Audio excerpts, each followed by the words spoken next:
Now, just talking about different registries today, are there currently any registries that you'll support for the American Bully, and why? That's like a catch-22. I hope they all do good because they represent the American Bully. Do I think any of them are doing it right? No. That's just, because if they were doing it right, you wouldn't accept a lot of things, If you can find me the registry that makes everybody DNA test their dogs, that won't allow an overweight dog to get a first place. I'm not even talking about championship, but the first place title means something because that's the first step towards it. That won't let a dog with a high rear get a first place, that bad movement, breathing issues. These are all things that originally we talked about a champion should never have. If they were doing it that way, then I would support them because I would believe that you have a chance to compete with the AKCs and the UKCs as far as the quality of your dog goes. Right now, not to bash anybody, but I'm just being honest. Now, what about the, with Cam buying the BBCR? What are your thoughts on that? And their direction of what they're trying to do with the registry over there? I think it's a lot of sincerity, and I did like their shows, but I still think that they don't get it, to be honest. And it's a reason why their nationals didn't go well, and it's a reason why a lot of their shows don't go well. Because the American Bully is What did you hear about their nationals? Well, I have friends that went there, and they said it was like 9 dogs, in the American Bully class, period.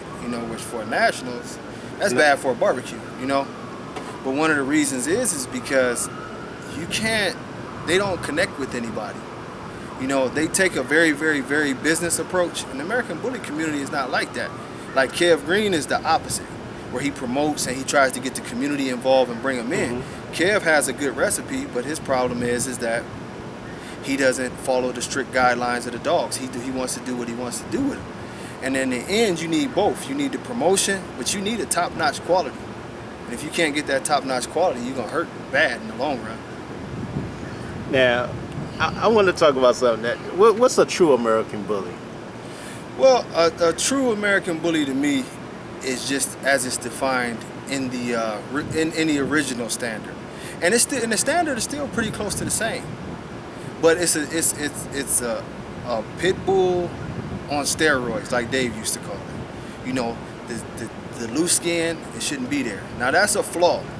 That's not to kick your dog out, because we've had true American Bullies with, but these dogs that have overly bulldog type traits, they're not true American Bullies.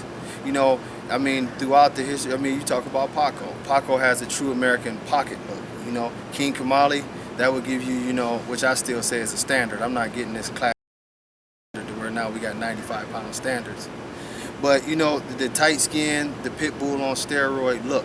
I think, and I've mentioned this before, you could make a whole nother breed out of what's going on right now.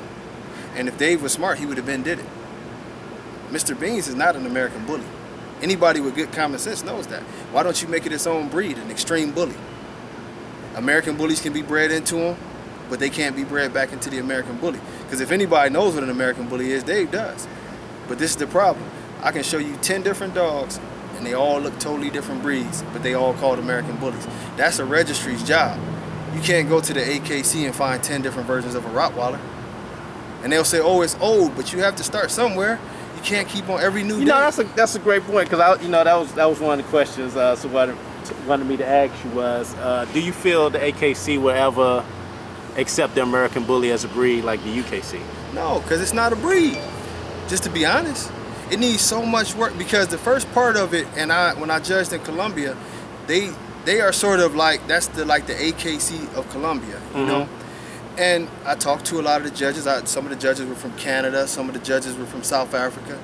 And the first thing they said about the American Bully, as they are making an attempt for it to be a breed down there, is consistency. They don't even talk about conformation, because that's like dogs for dummies. You gotta have conformation. They don't even talk about conformation. But they say it has to be an identifiable look. When you see a lab, that's a Labrador. When you see a pit bull, that's a pit bull. The American Bully, what is it? Is it Mr. Beans? Is it Rocco? Is it Mufasa? Is it Denzel?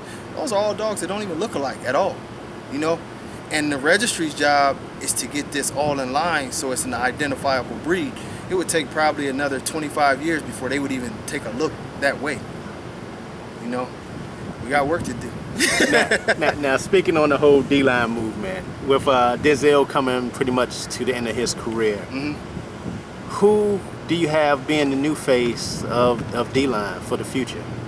Right now, it's open, you know, because I really look at it like a lot of people think it's Mandela, and I love Mandela, and you know, he's not, to me, he's not a perfect dog, but nothing is. But I plan on creating the next look, you know. Mandela is my son's pet. He's impressive, you know. He's a 95-pound dog, basically 26-inch head now, and he's short. People think he's a big dog. He's really not. You know, he's a nice dog, but I think his time has passed. He's already 3 years old. He's never been shown. He doesn't go out. You know, I was going to ask that. Why did you never campaign him out there like that? You know why? Same reason where I said Denzel with the championship. I don't respect the judges. It's hard, and I like them. That's where the conflict, because it's like with Dave. I like these people. I would have drinks with them, but when I see your own yard and you got high rears, weak rears, sway backs, and you trying to sell this shit, then in the ring you picking the same type of dog, I'm like, why would I let you judge my dog? You don't know what you're doing, you know? And that's why I was like, and see, when people have seen him, that's why sometime on the post they be like, oh, he's off the charts. But I sort of feel like how Fernando does. That's the reason why he don't care about Sean Ruger anymore. He's like, people don't know shit. It's like, you know, he's like, I don't know nothing about dogs, and that's sort of the way it is, you know. Who your top 5 American bullies right now? Yes. Living dogs. I would just say living dogs. I think Mufasa is the king. I start off with him. That boy Mufasa bringing the crowd out, man. Number 1 in the ABKC right now. Mufasa. He's done it on every level. His conformation is pretty good. You know, he's not perfect, but he's as close as you would want to be.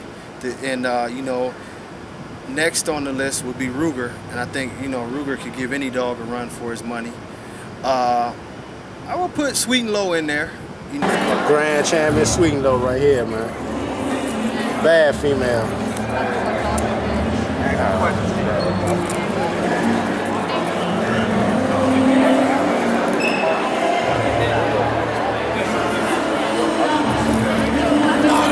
Look at Sweet and Low. You know, I think female. Yeah, even for a female, she's been probably the most impressive female I've seen since Hallie. You know, and then Bison would be on the list.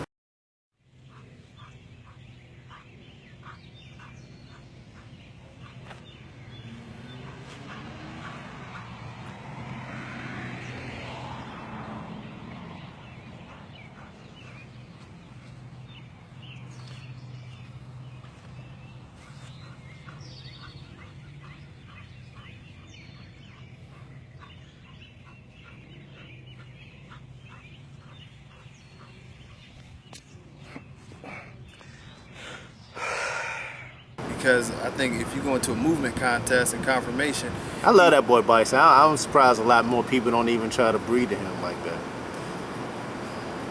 that. And you know, I try to think long and hard on the pocket thing, and on the pocket thing, it's sort of hard for me. You know, I do like Beastro, but I do have issues with Beastro. But I would put Beastro right there because he's done it. All right, this is Beastro.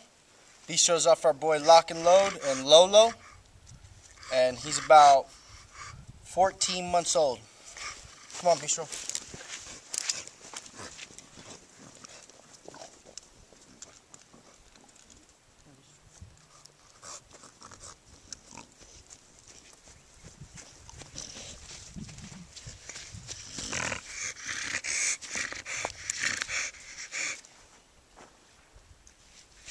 So I'll show you the side shot.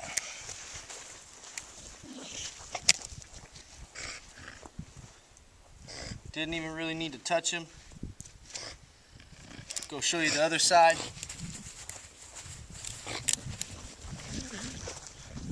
As you can see, he stacks up pretty naturally. It's in the blood. Homie Blood likes to perform. So this is Beastro, one of Lock and Load's best sons.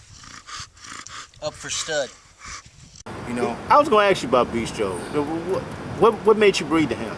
you know, I liked everything about Beastro outside of his Easty-Westy and his bite. And that's the only problems I have with him. That's why I said I would have problems on the list. But the dog is, you know, when I seen him in person, he's got everything you would want besides those two little things. He sort of reminded me of Gargoyle in that respect. If you had a chance to make an American Bully statue, he would be a perfect little statue, you know, if you just, you know, just turn his feet straight. You know, nobody really sees the bite. How was you and Robert's relationship, or is it even a relationship? Me and Rob cool, you know, we don't have, because you know what, I think Rob is honest too. And that's why I sort of like Rob with that, is because he's doing his own thing right now. He broke away from the judging and everything. Because he understands, Rob's not vocal, but he understands a lot of the same things that I understand. He's more of a businessman, but he understands that you have to produce a quality product, and that's his goal. You know, he might try different bloods or whatever, but ultimately when you look at his dogs, they're consistent and it's his look. And I think, you know, what a lot, I just tell you, you know, it's not to bash the ABKC, but if you look at the premier type of dog men over the years, how many of them actually still show? You know, Austin Martin's owner announced, I'm not really dealing with them too much no more. You know, Pratt's don't go to shows no more. You know, you name them, Robert Lee's pretty much removing himself from the scene. You know, Fernando hates the scene. And these are the people who own the best dogs, and that tells you about the mentality that we're seeing in our community. People just don't agree with it.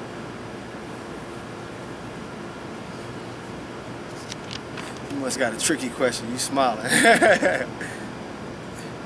Nah, right now we're gonna jump into life lessons. Now, one of the things, you know, that I do is talk about is like going through the tough times in life. You know, a lot of people want to hear how you overcome, because some of the things you talked about, like on your different posts, with depression, that you've actually dealt with that, and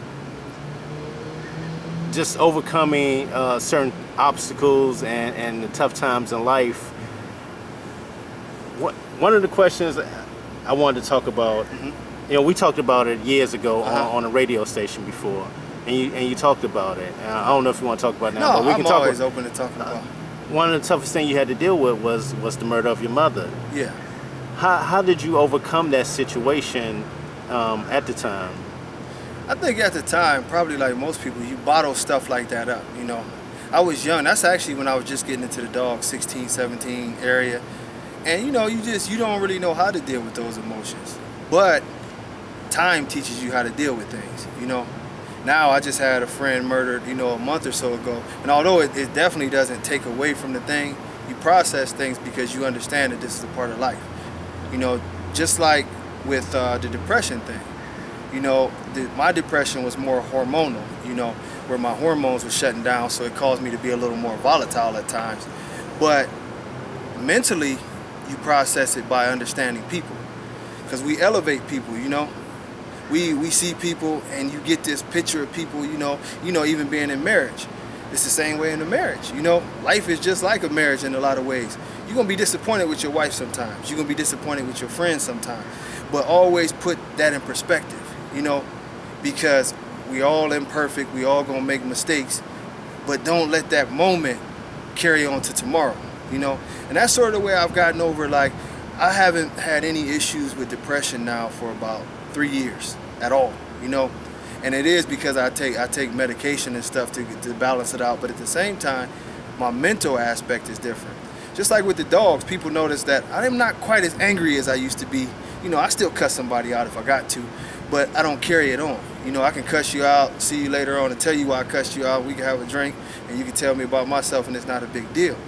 But I think, you know, if it's any life lesson I learned is don't get caught up in the moment. And definitely don't get caught up in anybody's opinion of you. People are always going to have an opinion of you one way or the other, but really it don't matter. They ain't going to pay your bills. You ain't got to live with them. And damn sure when you die, they ain't jumping in there with you, you know? I guess I brought that up because, you know, a lot of people always wonder your attitude of, I don't give a fuck. because of the background that you had. Like you said, you know, with your mother being out there, then you went out there in the streets. How do you break that cycle for your son, well, for example? It's my whole life is like that, you know. I mean, the people, my attitude is like a result of the people that I'm around. You know, I mean, I wasn't saying like, well, right now, the city I'm from, if you Google the worst small cities, we're #2 still. So I've actually seen somebody get shot and their brains is on the ground. I've seen it a couple times. I've seen different things, and you sort of get used to it, and that's bad. You know, you get used to it, and you get used to a certain way of life. Just like, you know, whether it's selling drugs or whether it's violence or whatever. And as a man, time and definitely God help you see something, you know? Like, do you want to keep doing the same things, or do you want to evolve and try to do something better? And that was the decision, like, okay, do I want my kids to, you know, be here, or do I want them to go ahead and live a normal life? Because, you know, like I know, some people, what we feel like is normal really ain't normal, you know? Really ain't normal. Like, I can see things and it don't bother me as much, you know? I can see a dead body, it don't bother me at all, you know? I've seen it before. Somebody else see it and boom, they fall over and it's the end of the world, you know? Seen a lot of exactly. know, yeah. You know what I mean? And that's the difference, you know, is that, you know, you get conditioned, you know, and that's the same thing where we talk about, you know, where I try to warn people in this dog thing, is because they mimic what they see. They mimic behavior, you know, and I always try to warn them, everybody ain't where you from. You might get on that computer and you get to making threats. Start saying something that you don't realize and you see somebody at the show, they really want to put hands on. Yeah, or worse, you know, and that's the thing, you know. I try to, you know, I mean, I will tell somebody, you know, that's why with dogs, you probably heard me say that, don't get personal with somebody. And that's one of our biggest problems with dogs. That's, you know, don't get personal. If I don't like your dog, so what? My opinion don't matter. It shouldn't matter to you. You know, if you feel like you're doing it the right way and people buying dogs off of you, or you just happy with your yard. But, you know, really back to the question, that was it. It's just, you know, the situation with my mom definitely sparked depression. You know, and it was like it was a bigger effect, because everybody always hear about my mom, but my aunt, who I was real close to, also got murdered with my mom. So it was a double whammy at the same time. I didn't know that. Yeah. Yeah, and you know, it was progressive. You know, because, you know, years before, my other aunt and my godfather, they both died on the same day. You know, due to violence. So I seen a lot of violence, and, you know, it conditioned me one way at first, to where I was violent, and then I understood, you know, the repercussions of the violence, you know, and sometimes you go on that, I don't know if it's a spiritual fulfillment thing, but you start looking at situations differently, like, man, do I really want to keep living like this? Because like you say, it's a circle. My kids don't too much know nothing about that. They know who I am, you know, I don't lie to them. Would that conversation ever come up one day? It's already came up with my 16-year-old. I was going to ask that. How was that like? It was cool, you know, because I think I've never been a bullshitter. Like the same way, people probably like, oh no. But the same way I talk on the radio, I talk to my son. I cuss sometimes or whatever, but he knows exactly who I am, you know? So he's not surprised if I tell him I had to shoot somebody, that ain't a cool thing. He understands where I'm coming from. He understands that I'm not saying that the things I did is a badge of honor, but I'm constantly trying to teach him, like, man, you got to stay out of the way of this stuff. And I think it's made him pretty good, man. He's a super smart dude and never had a problem, so hopefully that continues. Oh, God. Well, one of the questions asked, man, was, why don't you show your production boy on video and your yard to show people in the community your example of the American Bully? I'm working on it. I really don't have a camera. Most people don't believe that. I don't have the type of camera that you can video dogs with. That's why I don't. I mean, common sense would tell y'all I don't have a problem showing my dog. Other people show my dogs. My dogs are winning all the time. But I actually just don't have a camcorder. That is a Canon T2 that I have on there. That's why I never get video of the dogs, because if any of y'all familiar with it, if you try to record with it, it's pretty much like, if you can't get the dog to just stand there, you're in trouble. And my dogs don't do standing, and I work by myself, so it's hard. But probably next month, Yeah, I'm on eBay right now. Yeah, I put more of the dogs out there. And for y'all don't know, he came to where I was, man, because it was better for me. I ain't had to ride. It was better for me to come to me right there. Yeah, because that was the next question. Why you ain't showing the yard? Oh, I don't show my yard. No, I never have. Really you know, shown the that's yard. funny that you say that, because I did an interview with Antonio McClenny, and one of the things that came up was, why didn't you show his kennel setup? And for people that don't know, man, he has one of the most beautiful setups I've ever seen. Matter of fact, I've been a lot of places. They gotta be the top place I've ever seen, man. Badass. And people was wondering why I didn't show it. He just did not want to show it. And he has everything, sprinkler system, covers for the dog, clean. It was one of the best setups I've ever seen. Mine have a brand new barn. Yeah, I do the barn and the air conditioning, put the styrofoam insulation. It can be like a freezer in there. I don't know, I just have never, you know what, I think until I get the exact setup that I want, you know, where I sort of like how Dave's setup was, where he had those trolleys. I was gonna bring, why you don't see that no more? I don't know, man. I think, well, you know, it takes a lot of land, and everybody don't have the land, you know. My dogs, it's pretty good. And the scared of the dogs dying out in the elements. Wasn't gonna bring that up, but that's a lot of it, because people's dogs, they don't want their dogs to work like that. You know, those dogs, when Dave had those dogs on those trolleys, they would run all day. That's why they were so muscular. Like, these dogs can't handle that now. Long yards, like football field yards on that trolley. My basic setup is a fenced-in yard. I have a big barn back there, and I let them out, and we have a couple little pools, and they run around. It's nothing like crazy, because I'm moving. Once I move, I build all the runs and have fun with it. But right now, they just got a yard and a nice air-conditioned barn. And big dogs, man. Compare your Dline family to the Elite Edge family that you were once a part of. Like what's going on with Dline right now, and who are some of the members of the Dline movement? All the members are pretty much like quiet guys. You know, we have my boy George Corona up there in Chicago. Then we have the Bully team, and they all over the place though. But they was out of Alabama.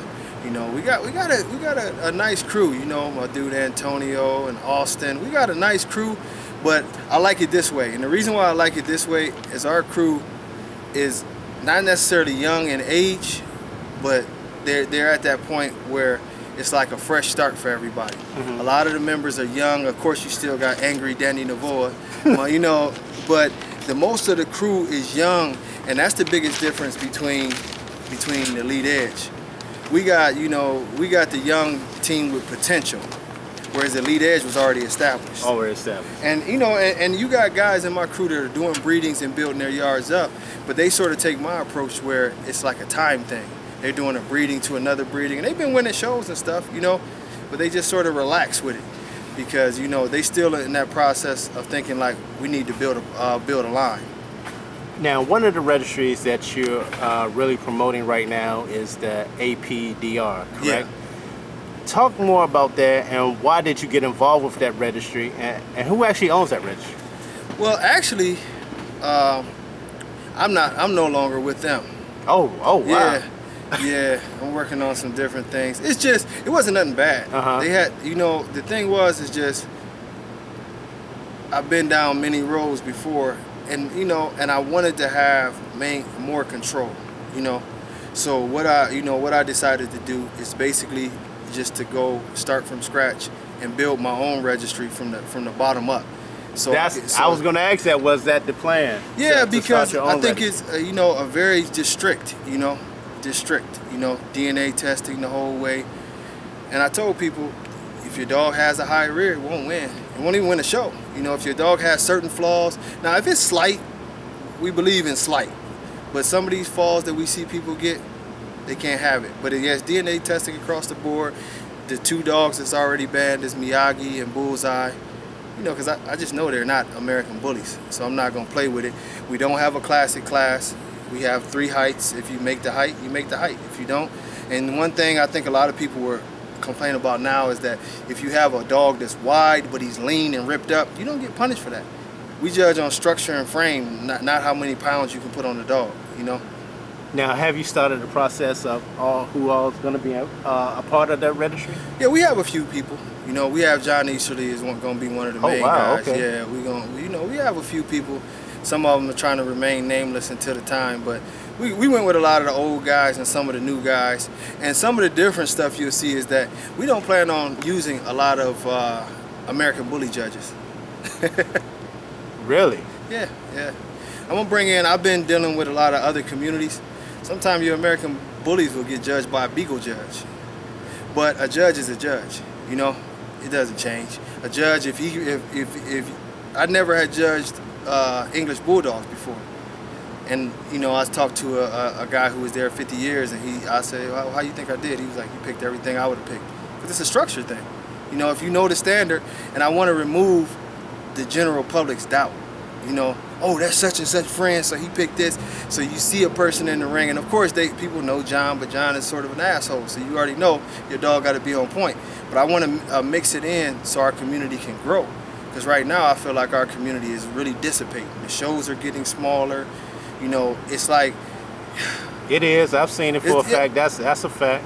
And that's a fact. I feel like, and that's why I feel like Dave and the ABKC is in a you know, a real weird position, because he sort of has to deal with certain people to keep the thing alive, you know, because he's not in a power position right now to tell people to leave, where before he might have been able to do it. Now you have to welcome everybody and hope that we can fix it inside the ring, whereas me starting out, I'm not tied to anybody.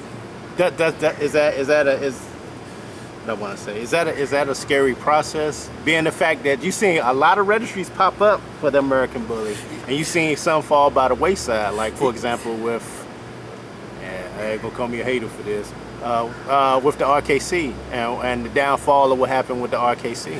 You know why the RKC failed? It sold out. You know, I like Fabian, but he sold out. You stick to what's true. Initially, when the RKC started, he had a ton of Remy line people, which is still a ton of Remy line people. Remy line people are true to Remy. They don't like Fabian no more. A lot of them will tell you that. Fabian sold out for the purpose of what it was. A lot of those people didn't like ABKC people. Nothing against Tony Gold at all, but when you have your big nationals and you bring in an ABKC judge on your first big nationals, people look at you crazy. Oh man, I said that. God damn, I was. It's the truth. Vilified for saying that, but it was the truth. It was the truth. A lot of them didn't like it.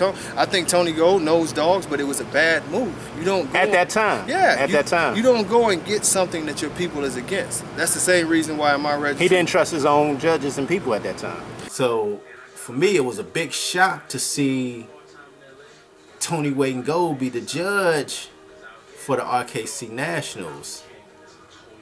And I tell you why, nothing against him or his judging skills, but for me, I have to go with the loyalty factor again with another registry, like I talked about with Dave. I'm gonna have to say it again, because here's the deal. You got people like Christopher Hodge, Irv of the Congregation, and others who were the judges for your movement, helping it grow. And you don't give them the opportunity to judge the nationals, man. You bring in somebody from you bring an outsider in to judge the nationals, man. And I know people might disagree or say, man, that's your opinion. But yeah, like you said, it's my opinion. My opinion, it was wrong. You should have let your own people judge that show, man. It sent a bad message, in my opinion. Again, nothing against Tony Wade and Gold.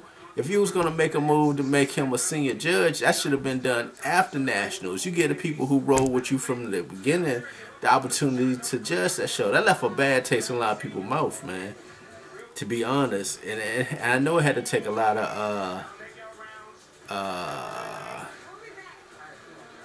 what did they say? A lot of consoling for the people to snap them back, man, because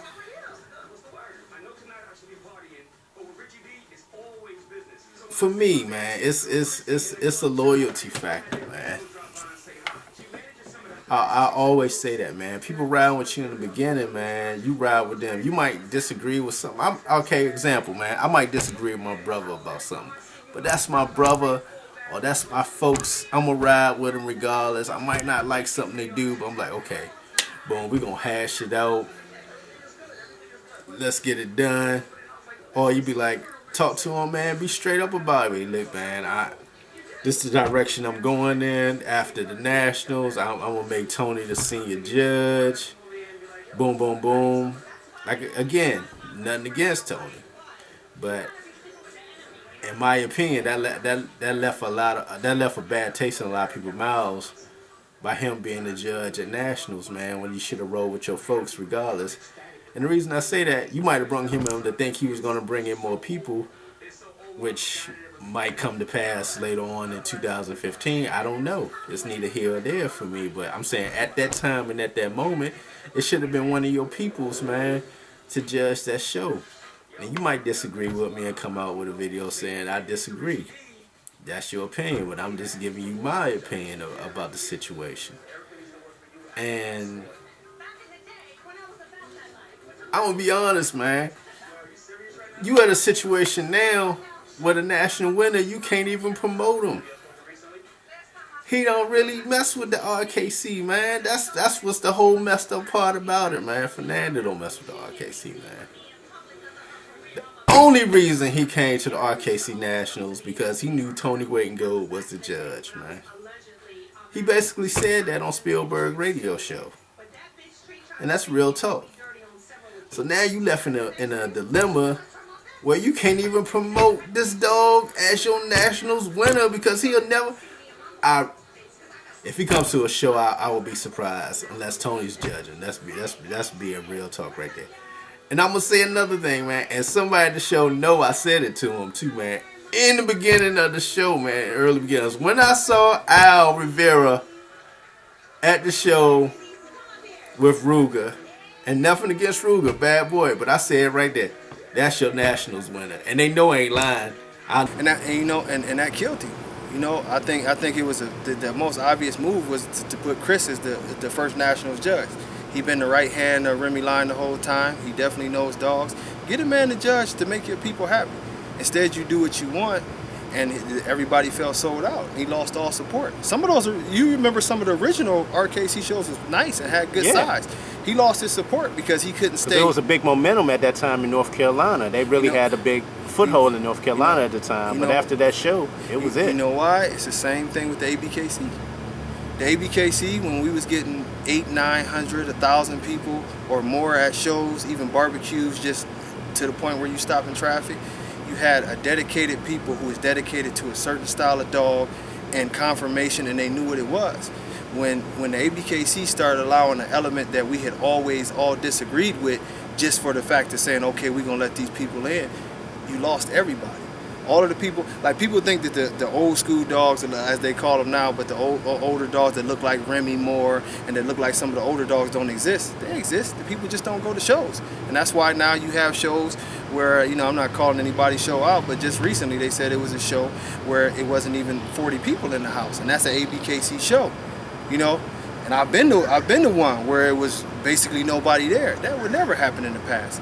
But when you I think too, man, because it's so many registries going on right now, and everybody got stuff for the same weekend. It's hard. But you know why? It's mass confusion, and all of them are on a downfall because they play a line. You know, it's the same thing with Kev. I see Kev running into problems in the future. You know why? Because you don't have a real family. You can advertise all you want to, but eventually with dog people, they want one specific thing. Mm-hmm. Either this is my style of dog, this is what we aiming for, because this isn't Legos. If I tell you that I need this, it might take you 5 years or 10 years to get to that dog. But if I change it midway in your process and start altering the standard all the time, now you like, well, damn, dog, I just did the breeding to get this. Now it's this. You know, you implement a height limit, then it's gone. You know, the dog can't have a kink tail. I just gave away a badass dog that got a kink tail, and now you letting the dog with a kink win the nationals. It's too much change, you know. And Kev is in between. He's got somewhat exotic fans and then somewhat American Bully fans. That's a bad mix because there's no direction. You can only be on the mic for so long. You got to have some substance. And if he don't tighten up on his rules, it's gonna be the same thing. Mm-hmm. That's why none of them can stand. A lot of hard work going down the drain because dogs are about direction. You know, I think you hear me talk about, you know, like the Doberman all the time. You know how much work that was? You take a Malinois, you take a Rottie, you take a Greyhound, you take a Great Dane, and you make this one dog, and it can only have 2 colors. They stuck to the script though. Our community don't have the ability to stick to the script. If people are buying something at a high price, that's the script. But look how much the scripts change. Oh, the look is definitely always gonna keep changing.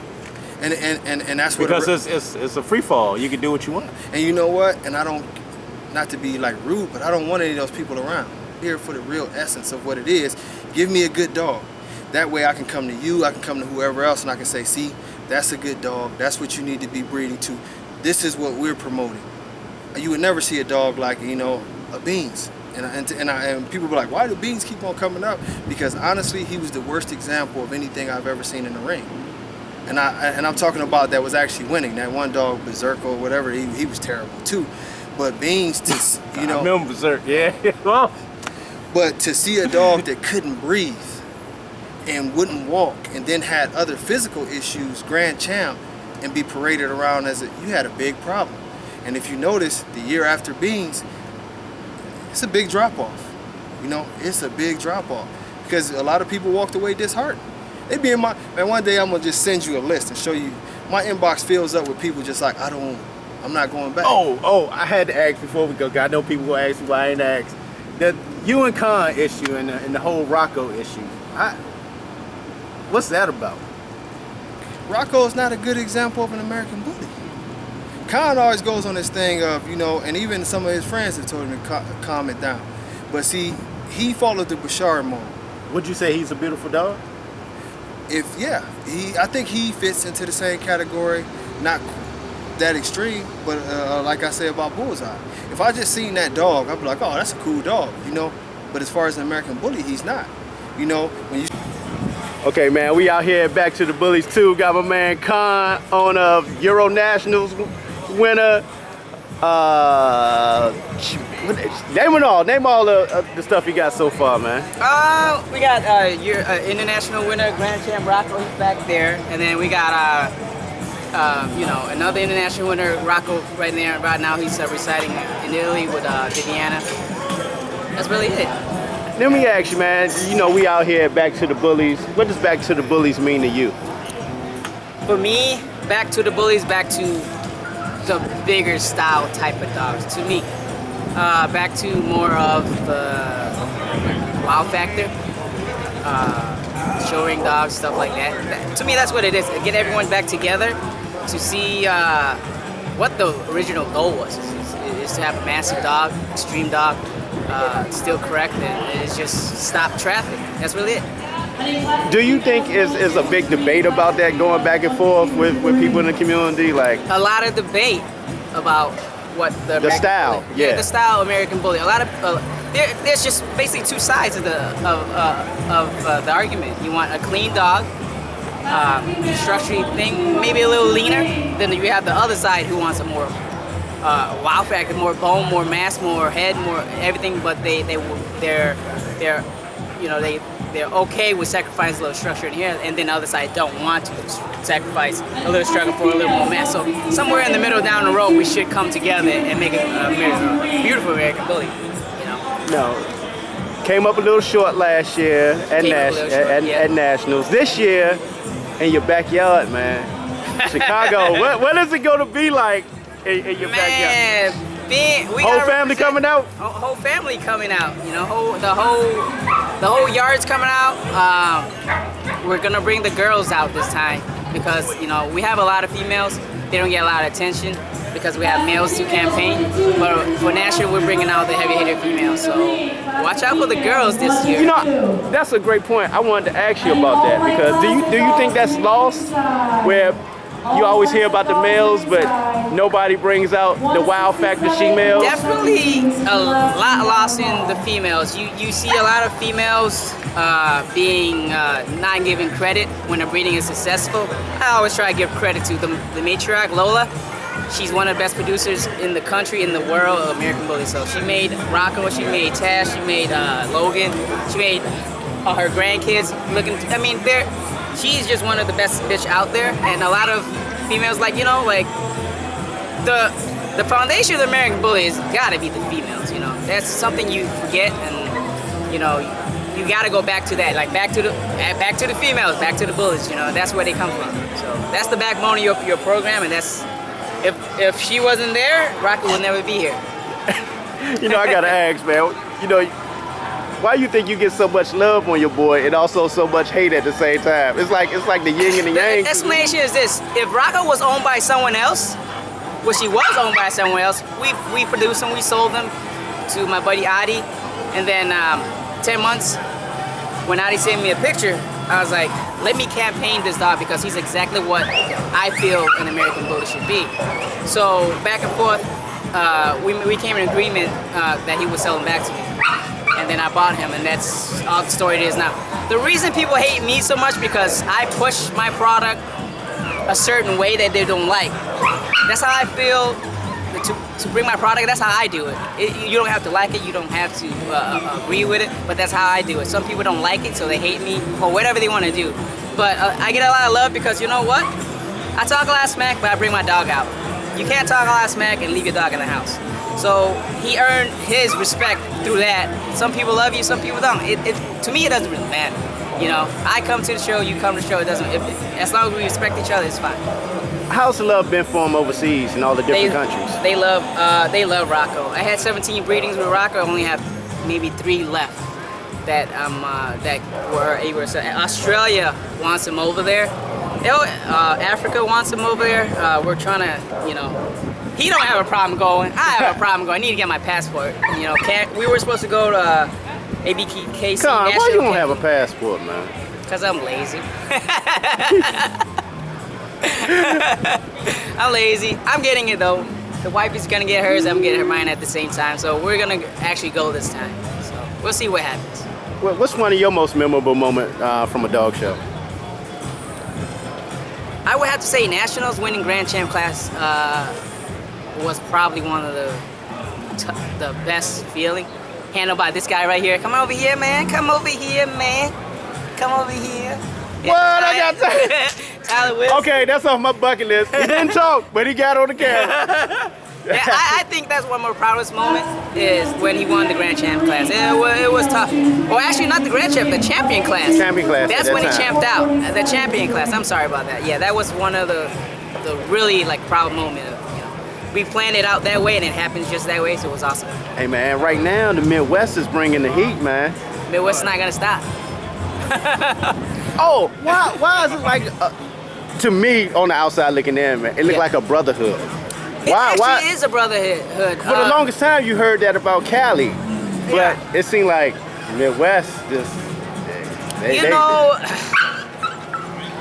There's certain groups that don't like it, but a lot of people are on because you know what, the Midwest was quiet for so long. It was quiet so long until we start producing better dogs. We gotta. One of the problems with the Midwest before was people like to stay in-house too much. In the Midwest too much. I totally agree with that. So you would have to go to their house to see the baddest dogs. Yeah, you have to also connect outside of the Midwest, the East Coast, the South, and the West to bring the certain different blood back. That you basically the Midwest kind of breathed themselves too tight, and the dogs started falling off. And now we're bringing it back in. That's why the Midwest is coming back up. And you know what? We do shows a lot, so that's why the Midwest is on the map really too. Who you think really spearheaded that to really get it jumping off like that? In your opinion? In my opinion, it has to be Tyler. He's the one that did a lot of the shows, in the beginning. So then we brought all the dogs to him, and we just started, you know what? If we're gonna do it, we can make a Team Midwest. So that's what it is, And then my freaking loud ass on the internet. Yeah, you gotta be ready to kill you. Man, to me, it's just about dogs. It's not even. I don't even care anymore. I come to shows, and if someone want to beat me up, hit me over the head, I'll take it. It is what it is. Hey man, right now I really appreciate your time for the interview, man. Let's show your boy, man, because your boy get a lot of talk. Just show him like that. That's how Rocco is. Yeah. Matter of fact, let's get him. Look at lovable. this is one of the best traits that he has. So Look at this you know, boy he right doesn't here, need to man. stack up. Everyone's seeing him on stack, but that's how he is. In his natural state, just being loved, being loved. Look at that. You know, he doesn't really need any. You got him, and everything else. So that's how he is. That's one of the traits I love about him the most. That's what American Bully should be. An easy dog to get. You know. At the time, before you sold him the first time, did Yeah. you know he was going to be the way he was? When he was a puppy, he's really impressive.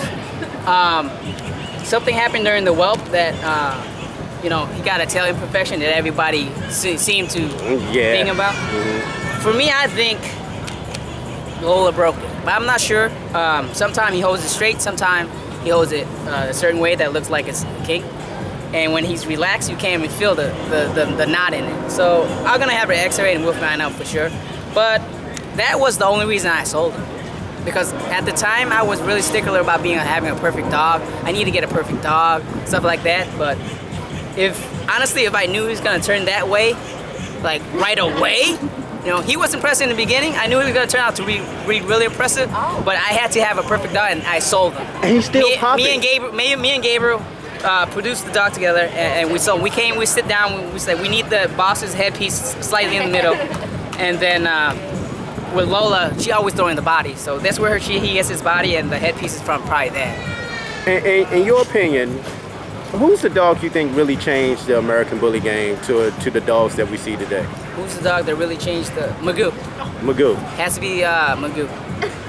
He's the dog that changed people's minds about mass, width, headpiece, just overall compact. Would you say even more than Dax? Dax, at the time, he didn't really change the look of it. He changed the movement of the look. I think a lot of people started looking at, like, because Dax didn't really do a lot of stuff in the ring. He's a grand champion, but at that time, no one really knew who he was until maybe, until Magoo and all his production came, and then Bashar starts promoting Magoo and everything like that, and that's when it really started. The big dogs, the big compact, thick, big head with bone started coming in, and that's where the change starts. Now I'm gonna ask you, man, are y'all gonna ever collab and do something? You've been pushing that for a long time, man. Is he gonna Bashar and I reached out to each other just to shut up Terrell, so it's gonna happen. It's gonna happen? It's gonna happen. You heard it first. It's gonna happen. I might not first. I don't know if you did it on Ty Show or not. You know what? I tell no one else except my group. You're first on camera. Bashar reached out to me, and I reached out to Bashar, and we're gonna do something in the future. Oh wow! You heard it first. That's what's up, man. I really appreciate your time. No man. problem. Good luck on showing today and show too. Thanks, Ed. All right. Start to break it down, his front end movement is not great because he kicks out a little bit. His rear end movement is slightly hawky, but of course he has a high rear, which allows his top line to not be level. Now see, we just starting off right there. We're not even talking about circular eyes. How can a dog have that many flaws and be considered a grand champion dog? And Dave doesn't think he has a problem? If you got a grand champion and got 5, 6, 7 flaws. He's actually the face of the international scene right now. Yeah, and they push it. So that was me doing that. But they push it, and they wonder why the breed is going to hell, and you wonder why true enthusiasts who are real strict on conformation is walking away and turning their back. Because when you have the American Bully is far enough now that people actually know what conformation is. So when they see a dog go in there, and immediately we all do the same thing, like look at his rear, look at his top line, he shouldn't be there. But you see the judge walk over to the dog that had the more flaws, and you be like, well, why? And then you start connecting dots. Well, okay, one of the owners from the ABKC, he even got him on a t-shirt. Of course he's gonna win. Or this person is friends with this person, or that person is friends with that person, because it has to be some kind of connection pulled together as to why the inferior dog is winning. Impressive in size, yes. But do we have rules here, or is this a fun show? Because if it's a fun show, we can just go back to what we used to do, get the sound meter, tell everybody to cheer, and we can save 3 hours. We can all be drunk. Because that's what it is, And I don't try to be hard on them. I just say it's got to be factual. Some of the judges get butt hurt, but I say, look at what you picked. Look at what you picked. Just like, I think a lot of this started, especially with Beans in Atlanta, But you know, I think Lou was the judge of that one, and Lou is actually a good friend of mine. I'm like, damn it, Lou, why would you pick the dog? Where have you ever seen a dog show where somebody gets to come in the ring and put a cape on their dog like he's James Brown? But you know Lou like them bully style dogs. Yeah, so. but you know that's a problem. J Mac do too, and that's another friend of mine. You know, but it's not about your preference. It's about following the rules, because I can't build a dog based off of, oh, I hope that I'm showing under J Mac today because he's super bully, or I'm hope that no, I got to go strictly off confirmation. This is a badass dog. You know, if I can't do that, then you know, human existence coming to everything. People know. I don't want to say names, but people know. They said, who judging that? Oh, I know what he like. Or yeah. they were like, oh, I'm not showing under him. I'll wait till the third show to show because I know what they like. You know what? It's not based on the standards, it's based on preference. It even just goes like that in the AKC and the UKC, but it's just a different extreme. You know, because the dogs are still close there, you know. But and the one thing is that certain behavior just shouldn't be allowed, you know. You shouldn't have, if you drag your dog, you know, which is notorious with Rocco. Well, Beans too, but it's notorious that these dogs get drugged. That's a DQ. If the dog won't walk for you and you're literally pulling the dog, that's a DQ. The dog's not performing. How could he win? Then you see the judge go and hand him a ribbon, and everybody's just looking like, okay, now we got a kink tail and you pulling the dog. Why? You know, and that's one of the problems that I think Dave is having a hard time answering. And he wondered why people used to get mad, and you know, on his video, because he don't address none of the issues. Well, I gotta say, because people go like, "Why I ain't say that?" In the defense, because I went to that Virginia show. You know, they've been working on a lot of seminars and information about the structure of the American Bully and what they expect from judges, as far as what to look for in the American Bully breed. So they are trying. See, this is the problem with that, though. You can go back to my radio show now, 3 years ago. Dave came on the radio, we had a good interview, but on that radio show, he promised everybody, we reschooling all the judges. We gonna have everything straightened around, we letting judges know what not to do, how not to do this, do that, do that. Now, I think, as a matter of fact, it's probably about 2 years ago now. The very next year comes Mr. Beans, and he destroys the show scene. It's those contradictions, you know, and that's the part where homie is losing all the, people don't listen to Dave no more because he wants to make everybody happy, but you're making a lot of people unhappy. Just like that, you seen the thing, I know you see those videos, but where he did the video where he had the one dog out there running around and he described, oh, it's athletic, it's almost exactly how we want the American Bully to be. Then he has another interview where the dog was never like it was supposed to be. It's like, you're gonna say what people want to hear to gain their faith in you, but then you don't follow through. I agree with the seminars and stuff, but will your judges follow through? That's gonna be the big question. Because if you start seeing judges withhold ribbons and kick dogs out the ring, all hell will break loose. I think that's what they have to do. Stop talking it and just start kicking people out. I think it's gonna be hard to do because of the fact they're being hired by the show hosts, and the show hosts want to make sure people come and pay that $20 to put that dog in the ring because they make money off it. See, that's a big problem though.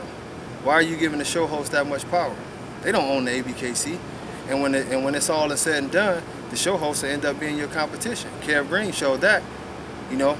I mean, not to throw shade at Kev or nothing, but me and Dave talked about that situation. Kev shows was a lot of the shows that people complained about as far as the activity that went on in the shows. Dave always defended him. Now he's your competition. And during the process of allowing things to go on that a lot of people didn't feel like should be going on in a dog show, he hurt your brand. So you have to protect your own brand and tell the show host, this is not allowed, this is not allowed. I mean, even down to the ribbons. There's no way that you should go to a dog show and somebody hands you a 20-cent ribbon. Like, so I just spent $300 or $400 to get here, packed up all these dogs, went a show, and you didn't hand me a 4th grade graduation ribbon. You know, if you can't afford to buy proper ribbons, but they don't address none of that. So guess what happens? Those show hosts represent your product. You sit in the office somewhere, so the only thing that people see with you, and this is sponsors, you know? I literally got a call from a major sponsor that I'm already lining up, and they checked out their show, and they sent me pictures. And they sent me pictures and said, I hope this is not what your show looks like, because we can't put our name on anything like this. And they had many questions. Why does that dog have this? Why did that dog have that? Why is it nothing on the floor? Why is the dogs like this? Now I do gotta admit though, like when the ABKC threw that show in Virginia, because it was thrown, I guess, by the registry itself. When Dave throws the show, it's gonna be a point. It's a big turnout, yeah. It's gonna be a point. Other shows I've been to, like you said, it doesn't matter. The registry, there's been some low turnouts. Yeah, I'll be honest. Low turnouts, and a lot of times it be low class shows. Like, people don't want to come out for that little bullshit if you ain't gonna go all out. If you a show host, you go all out on your show, and then rely on your should the registry throw more shows? I think they damn well should. Because if Dave does something, and Dave's not the one doing it. The ladies are doing it. You know, I mean, let's just be careful. Give credit to the ladies of the ABKC. They organize stuff, you know. But when they do it, you know, it's a nice event. Just like I told them, Nationals in New Orleans, great, you know, everything that went on was great. You know, I didn't like everything in the ring, but the setup, everything, it was first class, you know. But make everybody come first class. Your show host, you know, if I'm doing something and I get calls, you know, well, it wasn't no carpet in the ring, or it wasn't this, and it wasn't that, and it wasn't this, I'm gonna call them, because that's your name on there. You know what we never seen? We never seen a show host put their name over it. It's always the ABKC show. They don't put their name on the show. They might say, Christina might say, yes, this is thrown by Christina, but when you look at the flyer, it don't say Christina. That say ABKC. So if Christina decided, what she never does, she pretty much goes all out on her shows. But if she decided to throw a low budget, low rent show, you know, somewhere in the park, dusty, you know, that's the ABKC show. She goes home, her name ain't, you know, maybe in the community, like, now she knows she could have did better. But to the outside world, and the pictures go up, that's what the ABKC show is. You need to take more control, you know? Now, have you ever had talks with Memo and what he's doing with IBKC? I charge for Memo, yeah. He went through a transition period. Yeah, he's mainly overseas with that registry. Yeah. He has intentions. I think they're going to Jersey pretty soon. He wants to come back, you know. But Memo got some things going on, man. Memo is over there. I think he re-energized, refocused. You know, I think he had some things going on he had to work out himself. But he re-energized, and I think the IBKC is going to become a player again, you know, because he opened up his eyes to some things too, you know. Whereas our community, you know, Memo is, you met Memo before. Yeah, so you know Memo. Yeah, I know. Yeah. Memo, the coolest man walking. You ain't lying, love man. everybody. Down to earth, everything. Yeah, everybody loved him, but he was a little bit too friendly, and it allowed things to sort of go awry in certain areas, and he took his time, reorganized, and got it back under control.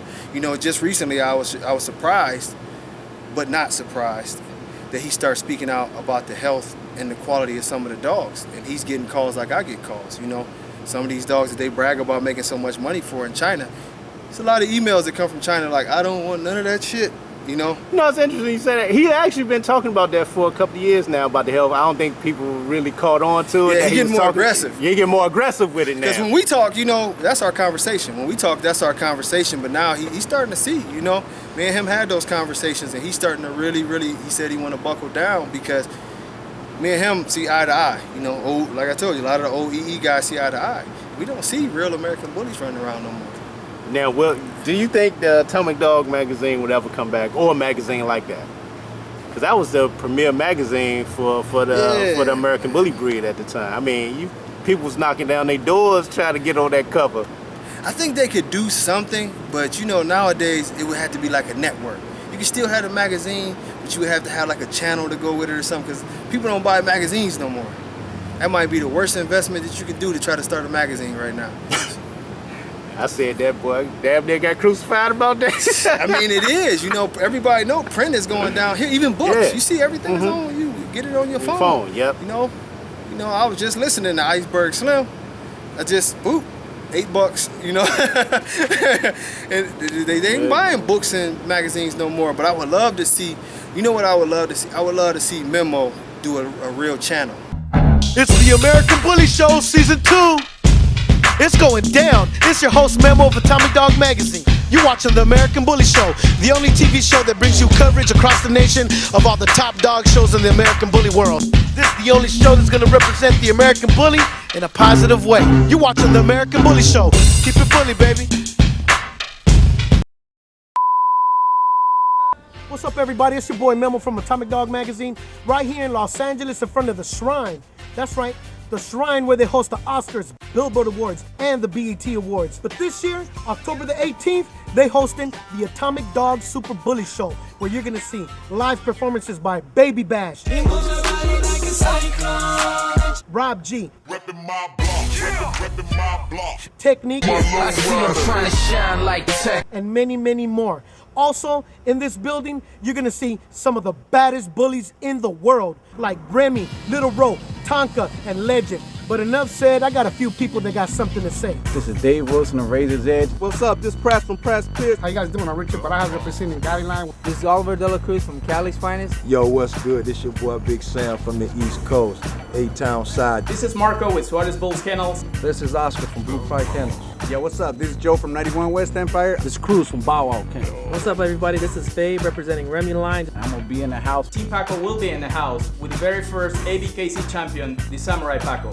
Come and check out the Elite Edge. The whole family is gonna be in town. We coming to the big Atomic Dog Super Bully Show. Where you can see the best of the best. Why don't y'all come check me and King Kamali? Gotti Line's gonna be deeper than the crack of your mama's ass. Doing it real big on the East Coast. We coming all the way to the West Side, baby. Gonna bring Big Smoke over there. We gonna do it real big. Come and check out Little Rizzy and my boy Cream of Wheat. Come and check us out. We got some hot new stuff coming. I'm gonna bring the Golden Boy. Coming all the way from VA with a special surprise for y'all, so I wanna see everybody there. You know, that you can get in on and maybe. Because that show he had, the American Bully show on Kush TV was the shit. And he's the guy because he knows so many people, you know. With his personality and what he did in Exactly. front of the mic, I'm surprised it's not nothing like that right now. You know, I think just because of what he was going through, you know, he doing different things, you know, it's hard. Life catch up with you sometimes, you know. So he had a lot of stuff to do, but his people in Mexico especially, they held him down. The IBKC is actually bigger than the ABKC in Mexico. You know, it's shows in Mexico where the IBKC is put on where they've got 4,000 and 5,000 people to show up, you know. So he got a strong hold, and now we're starting to see him leak back into the United States. And even though I'm starting a registry, I still support him, and if he needs me to judge, I'm gonna judge, and I'm gonna be at his shows because I know, you know, up here, his intent is to get the American Bully back on track. You know, people always thought that he approved of exotics. It wasn't that he approved of exotics. He just felt a lot like I felt, separated. I give y'all exotics over there. You keep my bullies over here. Just let's not get this thing that's going on in between. Now, I'm gonna do something with you right now. I want you to go into your mind. I want you to put together the perfect dog, starting with the headpiece and work your way all the way down to the body, to the rear, everything. It's not hard. It's not hard. I think the perfect dog for me, if I could put it into this context, Gargoyle's head. I don't think I've ever seen a dog, even with his underbite, I've never seen a dog that had that defined of a head. The cheeks just looked like they were chiseled. Now, if you put it on King Kamali's body, to me that's pretty much perfect, you know, because it's not a lot. I think, you know, if we were just mismatching dogs, there's not a lot I would change about Kamali. You know, if anything, a little bit more mass. And that's just being greedy, you know. But I think that was the American, to me. What about the rear? What's the best rear you ever seen? Best rear? Whew. Maybe Hallie. Maybe Hallie, because she had pounds and pounds and pounds of muscle back there, everything. Because when I look at rear, I don't just look at the mass, but the way she moved in the rear and everything. Hallie might have the best rear end that I've seen, you know. But I've seen some dogs that I don't know who they are. I've seen some of these people who have some nice dogs, and they got their dogs posing, and them the rears is all ripped up, and I don't know who they are. So I can't give them a shout out, but yeah. One other question somebody wanted me to ask, man, about the up-and-comers that you see right now in ABKC, two dogs in particular, World Star and the Bear. I love the Bear. I love the Bear. I don't care about the blood. Somebody, oh, he got Dak's blood. I've never been against Dak's blood. I just say it's the right way to breed it. You breed away from the issues of it and keep the positives. I love the Bear from what I've seen. I can't wait to really see that dog in person and meet those guys, because from pictures. You know, I would love to see Bison and the Bear together in the ring doing their thing. I would love to see that. Yeah, I think Eric is gonna get back out there. Eric gonna be working with me too, you know, because yeah, he's a conformation dude. He's a dog guy. He's actually a dog warden. But World Star, you know, not hating on the dog, but he's sort of underwhelming at this time. I like him, but for the amount of hype, remember I made the video talking about his dad. I think he's overblown. I think he's a nice dog, but he's not something that when I see him, I'm like, oh my God, we've never seen anything like that, you know? So I think, you know, give him another year, because he's a puppy still, you know? Give him another year to fill out, and he might be the man. But you know, like when we talk about, you know, he's no master Shifu yet, you know? But he's gonna get there though. He's a nice little dog. That was a bad boy. Shifu bad dog. Yeah, he would have been on my list if Marco didn't send him off into hiding some damn way. You know, as the top dogs now, because Shifu is amazing, you know? But that's why he's not on the list, because we don't know where he's at. Marco got him in the cave. I think what happened after the Paco situation, he didn't want to be in that spotlight like that, because we talked. He's looking for you. Nah, I'm good.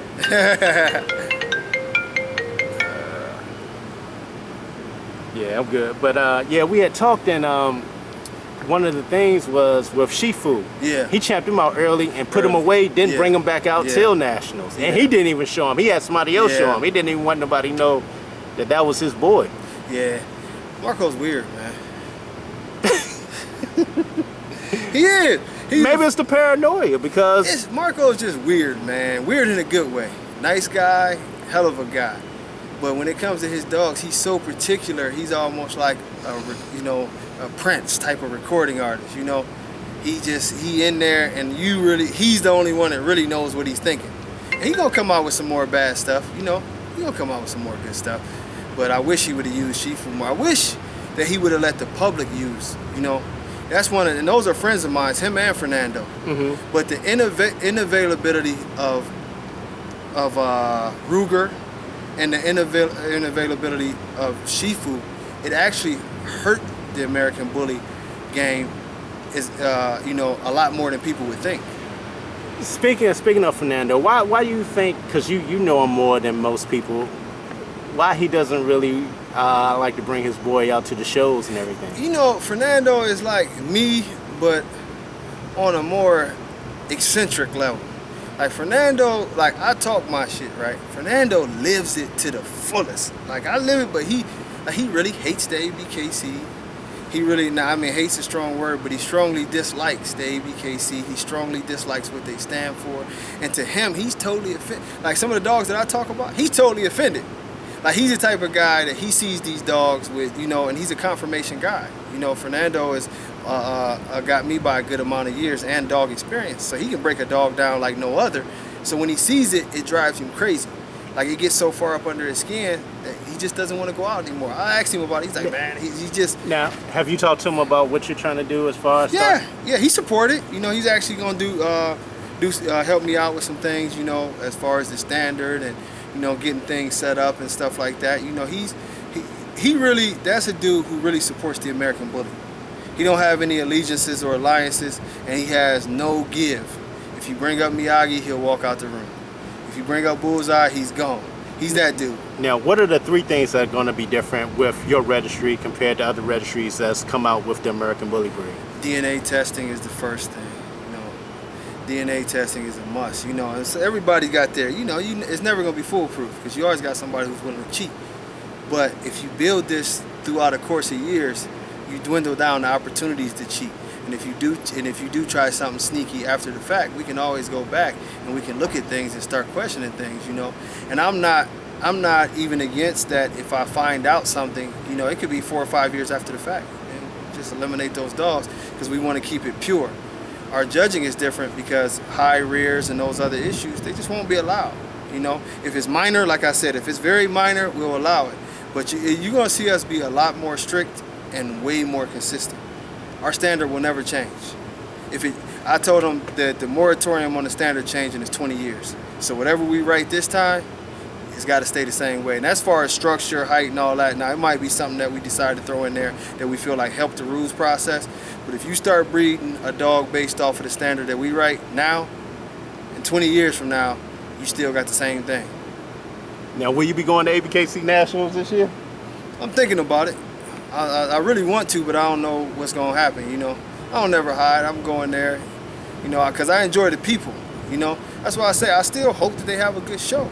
I just feel like that they have to do better. Instead of always talking about doing better, Dave acknowledges that they need to do better. But it's time to really enforce it. Put your foot down, start kicking some dogs out, start dismissing some dogs and not just certain dogs, you know. Now, what was your thoughts when you heard that Rolando and Ty Lumley will be the judges this year for Nationals? I thought Rolando was qualified. Ty makes me nervous, to be honest.